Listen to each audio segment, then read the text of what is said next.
Introduction to torque, या हम इसे कह सकते हैं जी मूवमेंट ऑफ ए फोर्स। अब ये क्या होते हैं जी, इसको हम समझते हैं।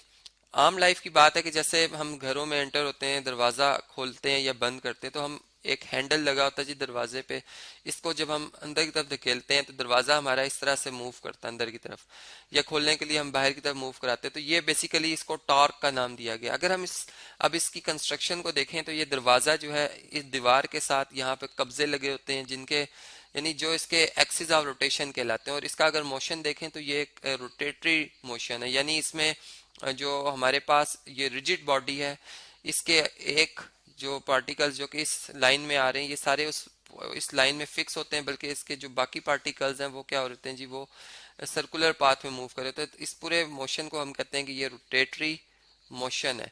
तो अब इस टाइप का जो मोशन होता है दरवाजे का, इसको हम कहते हैं टॉर्क। और अब अगर हम इसको देखें तो इसमें ये जिस पॉइंट के ऊपर मैं फोर्स लगा रहा होता हूँ, यानी ये मेरा पॉइंट ऑफ एक्शन है, इसे हम पॉइंट ऑफ एक्शन कहते हैं जी। इसे मैं ए से जाहिर कर देता हूँ। और ये जो कब्जे लगे होते हैं, हेजिस लगे होते हैं, इसे पिवट कहा जाता है। तो अब इस पॉइंट से लेकर, पिवट से लेकर यानी फिक्स पॉइंट से लेकर जिस पॉइंट के ऊपर हम फोर्स लगा रहे हैं, ये जो परपेंडिकुलर डिस्टेंस होता है, यानी फोर्स का, यानी फोर्स जिस पॉइंट पे लग रही है परपेंडिकुलरली लग रही हो, तो ये जो परपेंडिकुलर डिस्टेंस होता है, इसे हम कहते हैं कि ये हमारे पास मोमेंट आर्म है। अब ये जो मूवमेंट आर्म है, ये जितना हम ज्यादा रखेंगे, मूवमेंट आर्म जितना ज्यादा रखेंगे, उतनी ज्यादा टॉर्क जो है वो हम प्रोड्यूस कर सकते हैं। यानी हम यूं इस बात को समझ सकते हैं कि फर्ज करें मैं एक और दरवाजा लेता हूँ जी, और इसमें मैं ऐसा करता हूँ कि इसमें जो आप देख सकते हैं कि इस दफ़ा जो इसका हैंडल मैंने लगाया है वो इसके इस हेज के बहुत ही नज़दीक लगाया है। अब दोनों पे अगर मैं 10 न्यूटन की फोर्स अप्लाई कर रहा हूँ, यहाँ भी 10 न्यूटन और यहाँ भी 10 न्यूटन, फ़र्क सिर्फ ये मूवमेंट आर्म का। यहाँ पे मैं कहता हूँ कि ये 20 मीटर है, या चलें इसको 2 मीटर कर लेते हैं कि ये हमारे पास 2 मीटर है। और यहाँ पर ये वाला जो फासला है, ये हम कहते चले 1 मीटर है, कुछ कम कर लेते हैं। तो अब आप देख सकते हैं कि इसमें जो टॉर्क प्रोड्यूस होगी, प्रैक्टिकली भी हम देख रहे होते हैं कम प्रोड्यूस हो रही है बी दरवाजे में, और ए दरवाजे में ज्यादा प्रोड्यूस हो रही है। अगर हम मैथमेटिकली देखें तो टॉर्क, जिसको टा से जाहिर किया जाता है जी, ये फोर्स और डिस्प्लेसमेंट का जो है होता है प्रोडक्ट होता है। चूंकि वेक्टर क्वांटिटी, इसलिए यहाँ पर हम क्रॉस का निशान लगाते हैं, यानी इसमें डायरेक्शन भी जो है वो एग्जिस्ट करती है। वो कैसे आएगी इसको भी हम समझते हैं। देखें इसमें फोर्स जो है इसकी मैग्नीट्यूड, यानी यहाँ पे टॉर्क की मैग्नीट्यूड बता रहा हूँ जी, 10 न्यूटन है, और डिस्टेंस जो हमने रखा है मूवमेंट आर्म वो 2 मीटर रखा है। तो ये हमारे पास जो टॉर्क प्रोड्यूस होगा वो 20 न्यूटन मीटर होगा, जो कि हम यहाँ से देख सकते हैं कि कितना टॉर्क प्रोड्यूस कर रहे हैं हम। जबकि जब हम बी दरवाजे की बात करेंगे, ये ए दरवाजे की बात हो रही है, अब बी दरवाजे की बात करेंगे तो फोर्स चूंकि हमने कांस्टेंट लगाई है, अब हम डिस्टेंस जो हमने डिस्प्लेसमेंट था वो थोड़ा कम कर दिया है, मूवमेंट आर्म कम कर दिया, यानी 10 न्यूटन मल्टीप्लाई बाय 1 मीटर। तो ये आप देख सकते हैं कि ये 10 न्यूटन मीटर जो है इसमें टॉर्क प्रोड्यूस होगा। इसका मतलब ये हुआ कि अगर हम जो है टॉर्क, जो टॉर्क इसका सिंबल होगा जी, यहाँ पे थोड़ा सा इसको इस तरह से बनाते हैं टॉ, अगर हम टॉर्क ज्यादा प्रोड्यूस करना चाह रहे हैं तो इसका तो मूवमेंट आर्म ज्यादा रखना होगा। और टॉर्क अगर ये मूवमेंट आर्म या जिसे हम डिस्प्लेसमेंट करें कम करेंगे तो टॉर्क भी कम प्रोड्यूस होगा। इसका तो इन दोनों में डायरेक्ट रिलेशन है।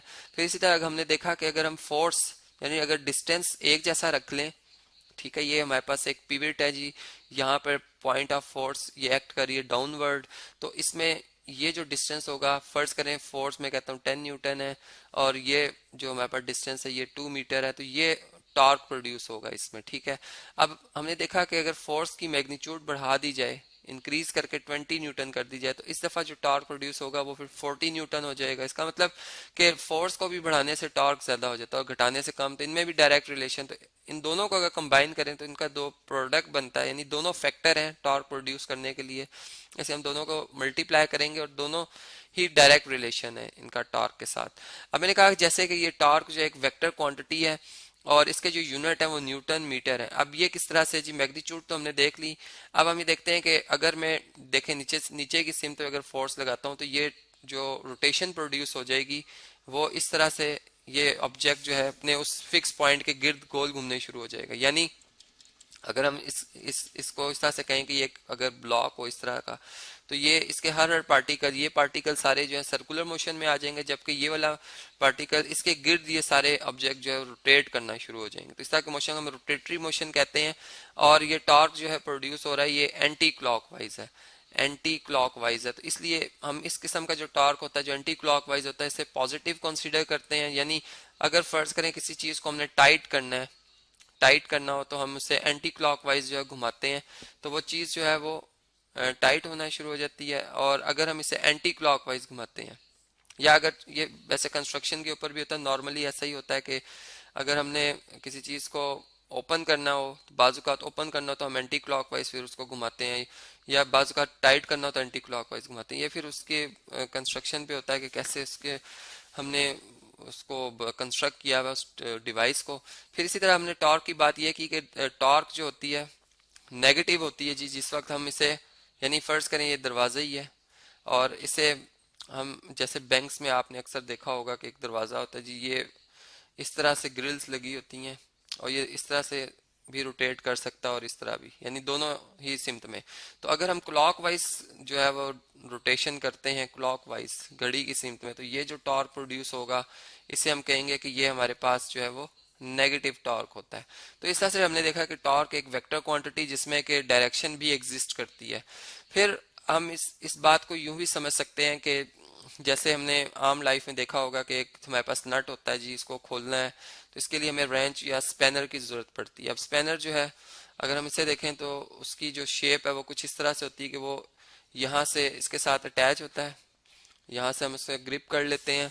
और अब अगर हमने इस ऑब्जेक्ट को अगर खोलना है तो हम, ये इसका जी लीवर होता है जी, ठीक है। ये अगर इसकी लेंथ जितनी ज्यादा रखेंगे जैसे मैंने अभी बात की उतना ज्यादा हम इसमें रोटेशन कर सकते हैं, नहीं इससे हमारा वर्क करना उस चीज को ऑब्जेक्ट को खोलना जो है मैकेनिकली वो बड़ा आसान हो जाता है। अब मैं अगर नीचे की तरफ फोर्स लगाऊंगा तो जारी बात है कि ये स्पेनर जो है वो इस तरह से गोल घूमेगा, रोटेट करेगा। और ये ऑब्जेक्ट जो है अगर मैंने इसको फर्ज करें खोलना है तो ये एंटी, यानी यहाँ पे क्लॉकवाइज घुमाने से ही क्या हो जाएगा जी, ओपन हो जाएगा। और अगर मैंने इसे टाइट करना हो, ठीक है, तो मैं क्या करूंगा कि इस स्पैनर को इस पे जो फोर्स लगाऊंगा अपना हाथ इस दफा में इस तरह से यहाँ से ऊपर की तरफ फोर्स लगाऊंगा, यहाँ से इस तरह से।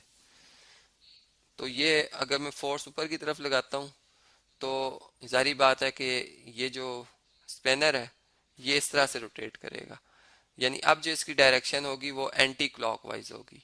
और वही जारी बात है कि ये जो है हमारे पास, ये अगर मैंने इसे टाइट करना हो तो फिर टाइट करने के काम आ जाएगा।